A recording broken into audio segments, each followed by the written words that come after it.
All right, if you're like me, you're suffering from this white screen of death on your Pioneer head unit. This unit is a Pioneer DMH 1770NEX. I bought this from Crutchfield, and Crutchfield is great, by the way. They have the best customer service. I called them, explained what was happening, which is that about a month ago, we had a black screen on here. So we just used a pen and hit the reset button right here. And it started working again, worked for a couple days. Then we'd have to do it again. And it's just been getting worse and worse. We eventually started getting this white rainbow screen here. And now we can't even, every time we turn the car on, even after resetting it, it goes back to this white screen of death. I'll try to reset it now. See what happens. I called Crutchfield. Pioneer knows that this is a problem. So she said, she gave me a phone number to call, and I'll put it up on screen here. It's 1-800-421-1404. So she said I need to call Pioneer directly to get this figured out. So I am going to give them a call, and I'll report back. All right, it's about 2 months later.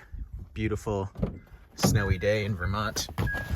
I called that phone number that Crutchfield gave me, and someone at Pioneer immediately answered, and they told me that yes, they are very familiar with this problem, and she immediately had instructions for me on what to do. So first I had to send an email. I had a description of the problem. I attached an invoice from my original purchase with Crutchfield, and just put all my contact info on there.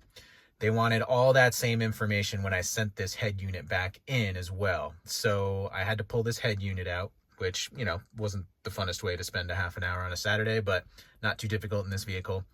Pulled the head unit out, packaged it up, sent it to that address in California, included the invoice as well as a printout of that email that had the description of the problem.